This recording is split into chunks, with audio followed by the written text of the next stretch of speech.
Hi guys, it's your boy Pavi back with another video update. I will be going through various things that have happened in the world of tennis in the last week, and no bigger than that is the big news today was Nick Kyrgios announcing that he is going to be pairing up with none other than Novak Djokovic in Brisbane in a couple of weeks' time as a doubles pairing. So just some huge news there. So I'm going to go into that into more detail and explain exactly why so many people on tennis Twitter are absolutely seething about it. I find it absolutely hilarious. I will also be talking about other topics as well. So we'll talk a little bit about the ATP Awards. We'll talk about the continuing whitewashing of Yannick Sinner and the propaganda.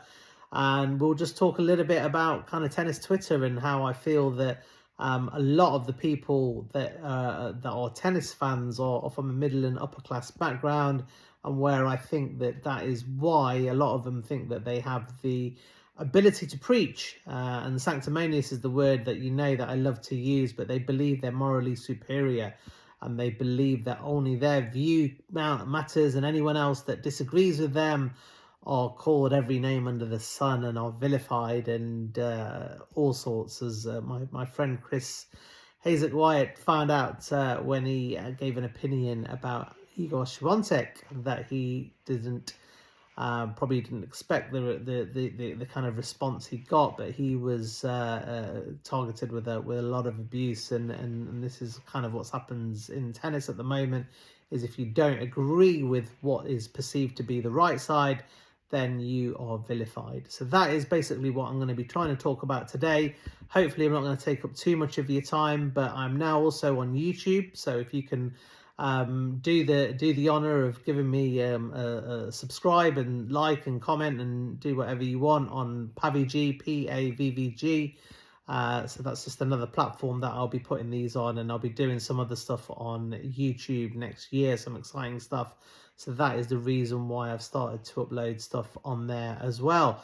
So we're going to go no further than the big news today that Kyrgios and Djokovic are pairing up together. And they say timing is everything, and the timing of this was sensational, really, because in the last 4 or 5 days, Kyrgios has obviously been on the Nothing Majors podcast, I believe, with Sam Curry and Steve Thompson and Jack Sock. And they basically had a podcast with Nick Kyrgios a few days ago, and we've been having snippets of it in the last few days. But, in that podcast, he said a few words against Yannick Sinner.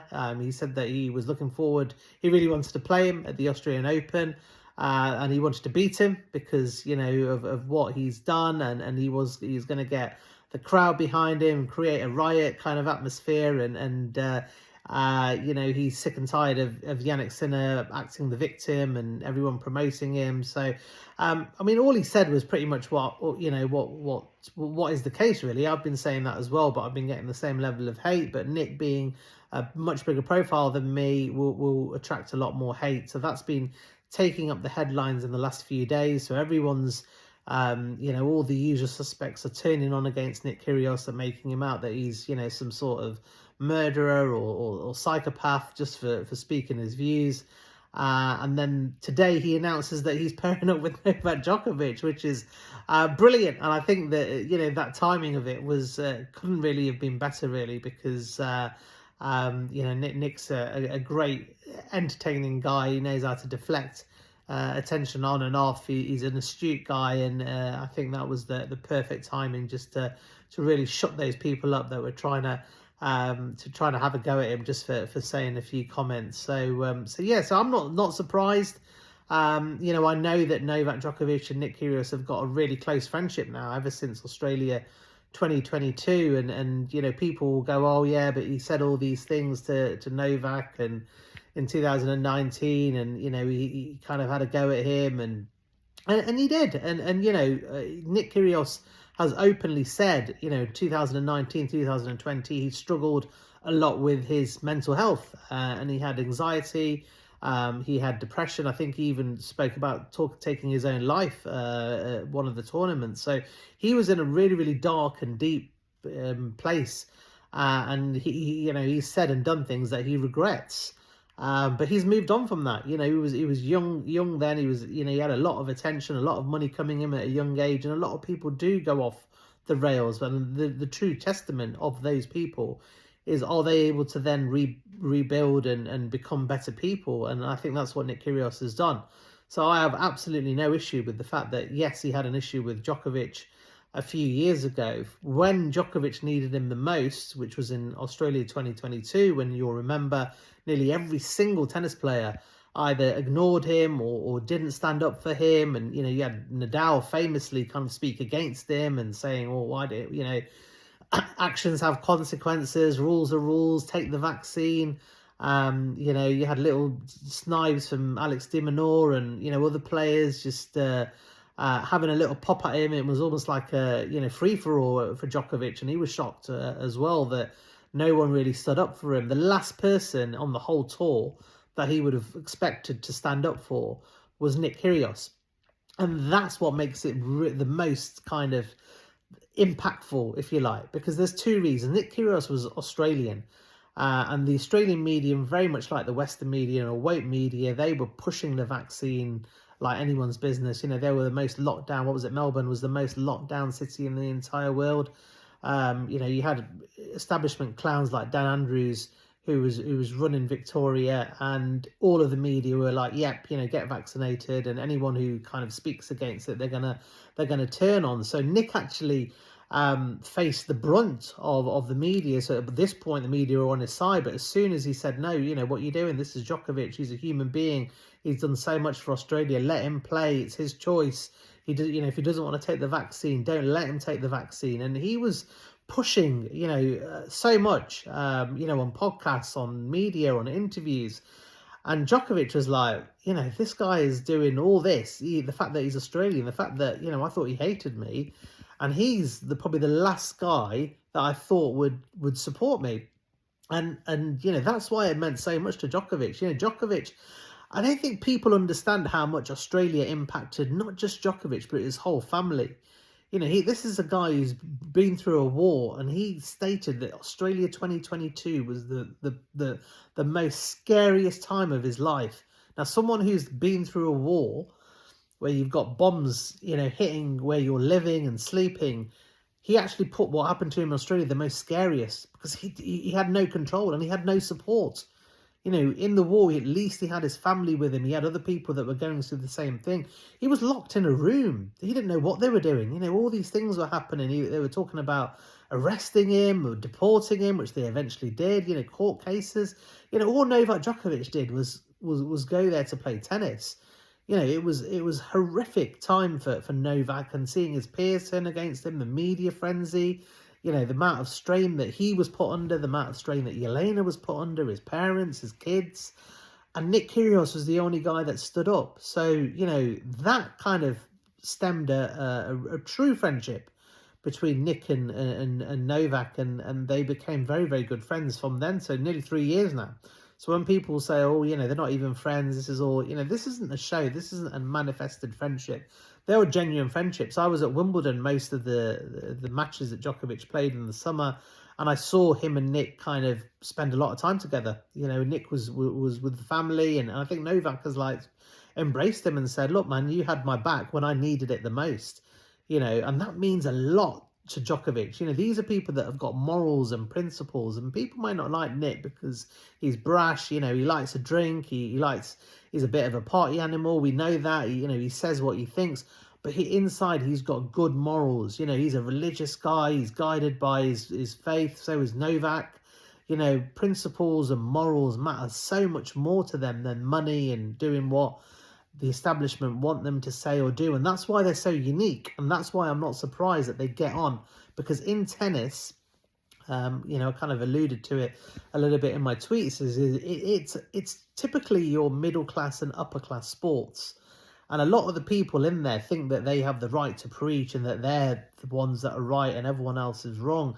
Whereas, Nick came from a tough, hard working class background, as did Djokovic. Nothing was given to them easily. They had to really fight and hard. Nick had to fight a lot of racism growing up in Australia as a tennis player, and he's often said that he was bullied as a younger kid, but being overweight, being a person of color, and we all know Novak's problems and troubles growing up in a war-torn country. These, it builds you for the rest of your life. It really does, and that's why for me, Djokovic is a huge inspiration. And that's, there's no disguising that, and there's many reasons for doing that. But Nick has also got really good morals. I've listened to and watched these guys talk about a variety of topics, not just tennis, and I know that they very much are aware of what's happening in society at the moment, and with people that follow the flow, with the pressures that come from media, and a lot of the players think, well, we just want an easy life, we don't want to be targeted. But these two would rather stand up and kind of take the heat. So I'm not surprised that they're pairing up. I think from a tennis point of view as well, I think Novak wants games, having a couple of doubles. I think it's great for PR as well. He's there in Australia. Nick is very popular in Australia. He's very popular in the world, really. I think a lot of the fact where they try and make him out as a bad guy, I think is a misconception. I think he's very popular.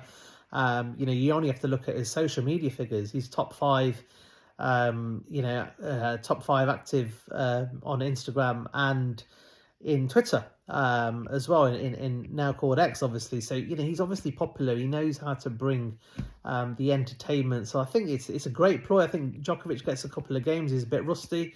Having a couple of games with Kyrgios will be a lot of fun.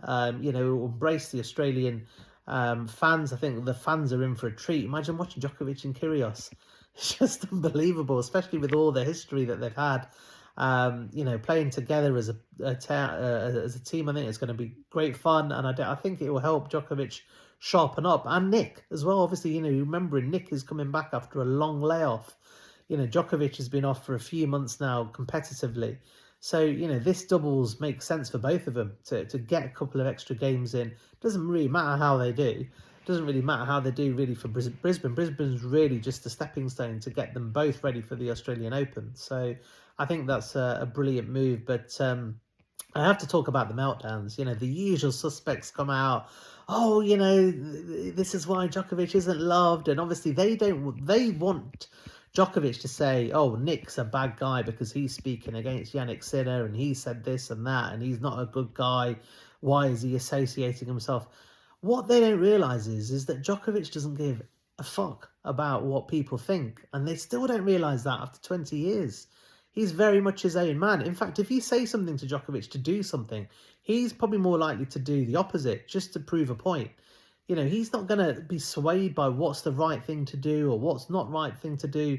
Like he said in Wimbledon, he's been in hostile places. He's grown up in a war. You can't hurt him with words and what people write or say about him in Twitter. He's Nick's friend. He's going to stand up for him. Djokovic has probably seen all the heat that Nick has had in the last few days and probably thought, yeah, I'll play doubles with you, shut a lot of the haters up. And that's why Djokovic is a great guy. I remember in the summer when I was getting a lot of heat with Andy Roddick, and he was saying I'm a nobody and calling me tiny. I don't know if any of you saw that exchange back a few months ago, but he really went in deep and they were trying to get me, my account suspended and all that. And then next day, Djokovic did a press conference and actually mentioned my name and said that, he's been a great support to him. And that almost shot Andy Roddick up straight away. And, I don't know whether Djokovic knew what was going on in the social media world or not, but, he doesn't care. He got a bit of hate from that as well. All the same people, why is he associating himself with Pavi and blah, blah, blah, Pavi's so horrible, blah, blah, blah. It's the same people and it's the same excuses and they call you names. If you don't agree with them and go against them, then if you're going against someone that's a woman, you're a misogynist. If you go against someone that's of colour, you're a racist. This is what they do. Everything that they do is almost like fascist behaviour. This is how they behave like. This is the way, this is the right way, this is who you should support. This is what stance you should take on. And if you don't listen to that stance or take an opposite view, then you're a bad person. I get huge amounts of abuse and insults on a daily basis just because I speak my mind on Yannick Sinner, and just because I'm asking questions that make them feel difficult. And they're just thinking, well, why? If the ATP are promoting him, if all these media are promoting him and saying they're good guys, why aren't these doing the same? They should be doing the same. Amazing player, we believe his story, and they can't see the hypocrisy in their behaviour. Especially with Kyrgios. When Kyrgios was attacking Djokovic, they were all behind him then. If you remember, the same people were all behind him.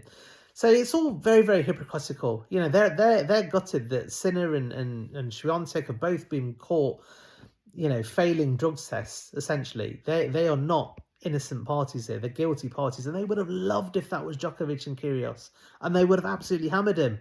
And they would have said the press were right, we were right, you guys were wrong. And they can't accept the fact that the people that the media try and present as the good guys are the ones that have been caught with failing drug tests. So seeing their meltdown today is it's absolutely hilarious. That kind of leads me on to the awards last week of the ATP Awards. Now, Yannick Sinner, I have absolutely no problem in saying that he is a phenomenal player. He's a great athlete, regardless of whether he's taking Clostopol or not. And he's a brilliant player. But when the ATP award him the most popular, the most favourite fan player in 2024, in the year that he failed 2 drug tests, in the year where, he's looked kind of disenfranchised with fans. There's been loads of videos where he's been taking autographs and he's not even looking at them. He's not even giving them a smile or eye contact. And they are now trying to tell us that he is the most popular player out of every single ATP player. Out of Carlos Alcaraz, who's almost loved worldwide, Djokovic with his huge number of fans, an army of fans that go to support him at every single event, rain or shine. And then you've got loads of other, big characters, your TFOs, your Dimitrovs. You've got so many Zverevs. You've got so many big players with big personalities that have a big fan base. But they are trying to tell us now that Sinner is the most popular player. It just doesn't make sense. And one of my theories of kind of why he won that award is it was hijacked by bots and trolls. Now, anyone who follows me on Twitter will see that whenever I tweet anything about Sinner, it comes with about 20, 30 messages, all from bots, all from faceless accounts that have been open in the last few months that will be abusing me, will be racially doing stuff. And, I put up a poll as well. It was more of a test, like an acid test to see, can they hijack this poll? And they did. I did a poll to say who is the most favourite player. Was it Yannick Sinner? Was it Djokovic? Was it Alcaraz? Or was it another player? And Sinner won. And people will say, well, that's strange because you're a Djokovic fan and a lot of your followers are probably going to be Djokovic. But it just shows you how easy these polls can be hijacked. And these bots and trolls are an issue because I don't know whether they're establishment burner accounts, because at the moment there's so much whitewashing being done over Yannick Sinner, which is what is getting people like Nick Kyrgios frustrated. But it's not just Nick, it's other players as well.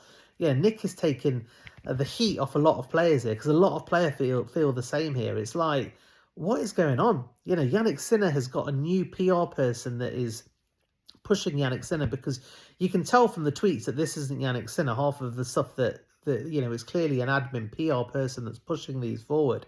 And it's why Yannick looks quite uncomfortable. But I think what they have done as a team is they've probably got together and thought, look, we weren't expecting WADA to appeal the ITIA decision. I'm glad they did. And in previous videos, I'll tell you exactly why. But they weren't expecting that. So what they are trying to do is they've probably said to Yannick, you're going to have to play every event, show yourself being successful. We're going to have to take loads of PR of you kicking football on the beach, try and smile. I know it's not something that you like to do.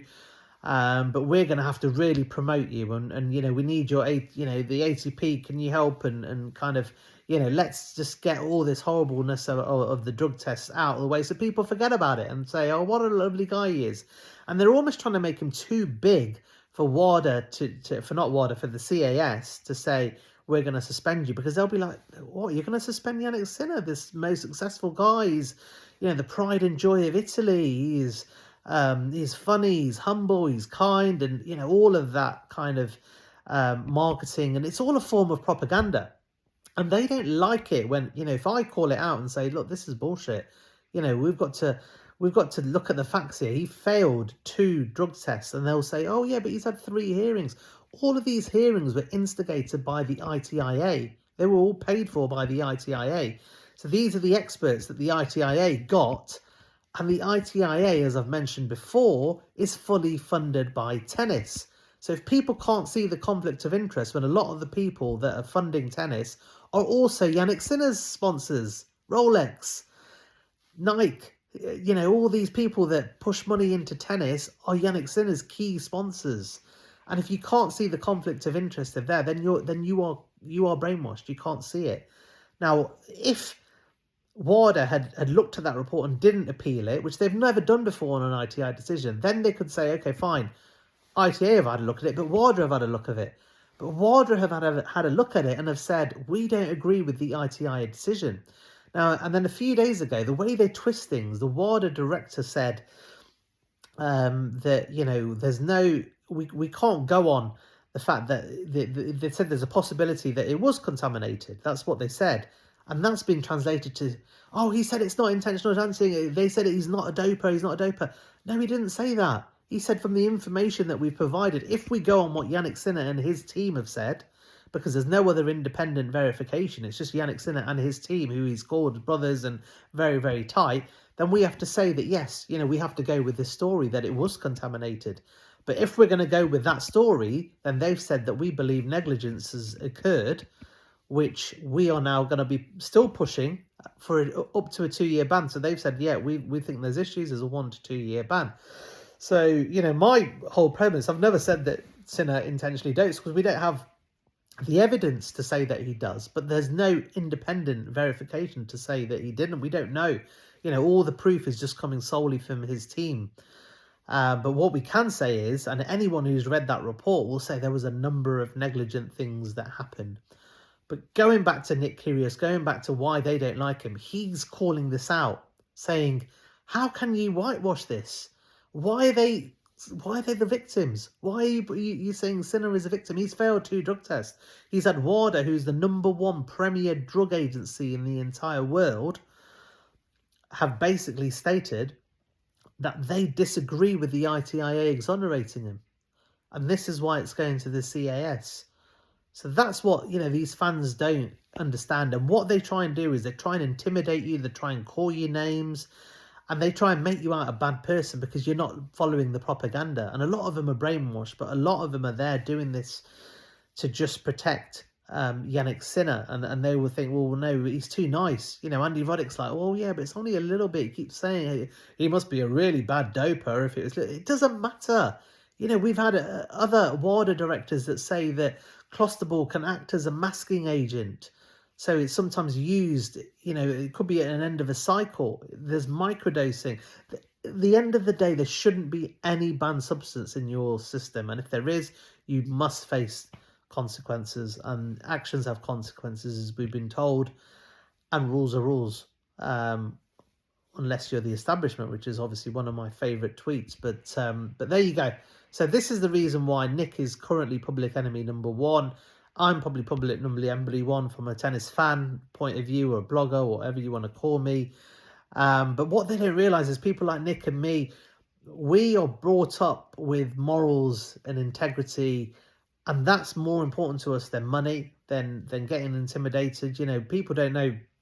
For me, faith is very, very important. I have a very strong believing in my faith, and that gives me strength, and it also gives me duty as well, as to stand up and do the right thing when bad things are happening. And people say, oh, this is against Sinner because he beat Djokovic. I couldn't give 2 hoots. I've already said Djokovic for me is completed tennis. Anything he does from now is a bonus. To be honest with you, between Sinner and Alcaraz, I would be more fearful of Alcaraz playing against Djokovic, because I think he's got an expansive game that has sometimes exposed Djokovic, whereas when Djokovic has played Sinner, he's beaten him multiple times, but when he's lost, they've been very, very tight matches. So it's nothing to do with Sinner. It's just the fact that it's the wrong thing that's happened. and I feel that there was things that were hidden and things that were not done correctly by the ITIA, and I will always speak up for that, because tennis is a passion. It's given me loads on and off court, and I will always try and defend my sport and call things out for when they are wrong. So that kind of covers the Kyrgios thing and the awards, which I just think were bizarre. If I was Yannick Sinner, I'd be wanting to keep a low profile until the trial. But his PR team clearly don't want to think that way at the moment. They want to try and get him into the media as much as possible. So we will see how that works out for them. But the other thing that I wanted to mention, which happened a couple of days ago, was the Italian head of tennis, Angelo Binhagi, I think, I'm not quite sure of his surname, basically was interviewed in an Italian newspaper, and he came out and said some really worrying things for me as someone who's ahead of Italy, saying that, we know Djokovic is statistically the best, but in his opinion, Nadal is the greatest because he was a much better person off court, and he's done much more for humanity than Djokovic has. And I just think, this guy doesn't know anything about Djokovic in terms of what he does outside of court. If you look at the stats, it will take you 2 minutes to find that he's he's the player that's made the most charitable donations. You ask any player, and the amount of support and help he gives people, the foundation. A lot of the top players have foundations, but they're hardly ever in there. Djokovic is very much hands-on, along with Yelena in their foundation. He does so much for, I've heard so many stories of people that he's helped that really needed help. He is, one of the nicest, most humble guys. So for the head of Italy kind of saying this, unprovoked, really, when Djokovic has not said anything against Italy or something, I thought was a little bit bizarre. But it did take me back to Rome, and the bottle throwing incident, the accident in hyphenated commas of when the bottle was thrown on Djokovic's head, and that was in Rome, and that would have been under the control of the head of tennis, and the way that the investigation was handled, and the way his duty of care was mishandled, and the investigation mishandled, and there were so many question marks about how that incident was A, allowed to happen, and B, the lack of investigation after it. The person, the police recorder, the guy who they initially said was a little kid, and he clearly wasn't, had legged the scene, and then no one really saw or heard of him ever since. And then you hear comments like that from the Italian head, that he was pretty much putting Djokovic down for absolutely no reason. It does ring a few alarm bells, but that, there you are. So that's the kind of week. We're obviously in off season at the moment, but tennis is still creating waves. Djokovic created massive waves with announcing his coaching partnership with Andy Murray. He's made even bigger waves today with announcing his partnership with Kyrgios in doubles, and it just shows that he's huge. His impact is huge in tennis. He's the most talked about player in tennis, and that people are getting, when people start hating on Djokovic, because he's got a lot of hate today just because he's pairing up with Nick Kyrgios, that they're scared. They're scared that he is fit, ready, and hungry. And Djokovic has come out and said, yes, I'm hungry. He's signed up for Doha. He signed up for Brisbane. So he's almost kind of going against what he was saying, that he was going to, run down his schedule. He's ready. He's going to put all of his efforts into 2025. And we just hope that he has some luck with injuries and illnesses, because he suffered with it. And those are something that you can't really control. But if he stays if he stays injury free and illness free, then I think he's going to have a phenomenal season this year. And I think for me, he's the favourite to win the Australian Open. And that's when he gets a lot of hate, because people just are still in that mindset where they still think Djokovic is a bad guy, because of all the years of propaganda that the media have been kind of poisoning their minds. And a lot of these people are now brainwashed, so they're past help. But all we can do is, the people that know what's going on and can see it, you just got to keep going and don't get intimidated. keep speaking the truth. People will try and twist and lie and manipulate things to kind of tailor their narrative. And the most important thing is not to stoop to their level. I think that's, the famous saying, when someone goes low, you go high. And I think Djokovic has always kind of demonstrated that. So I think anyone being a Djokovic fan is should take a step from Djokovic, and don't raise to any of the bait. Sometimes they try and bait you into saying or doing things that will create a reaction that then could potentially get you suspended, or have issues, or then they'll say, oh look, you've said that, and they'll try and get a hate pile on against you. But there you go. So that was it. Yeah, 30 minutes. That's not too bad for me. As I said, I'm on YouTube now, so give me a subscribe, and a lot more videos and exciting stuff coming up on there.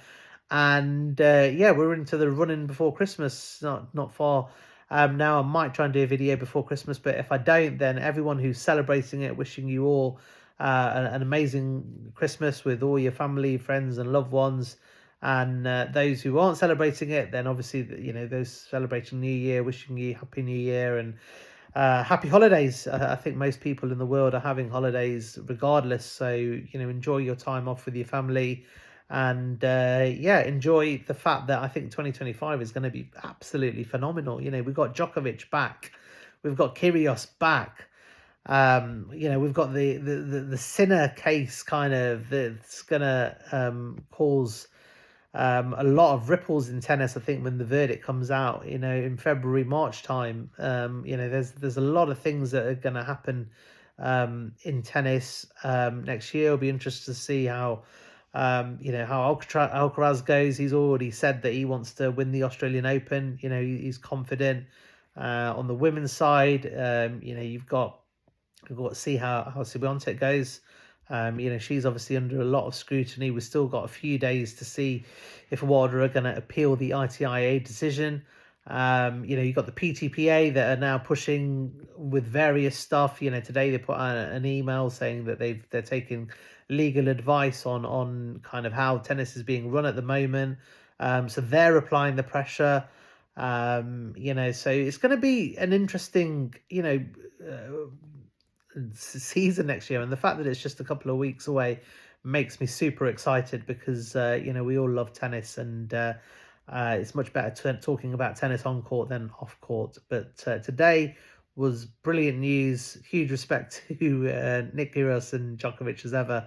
Can't wait to see them pairing up together on court. They're going to have a lot of fun, and they're going to make it very difficult for their opponents as well. I think they'll want to win a few games for sure. So yeah, peace out, take care, God bless, and I will be back with another video soon.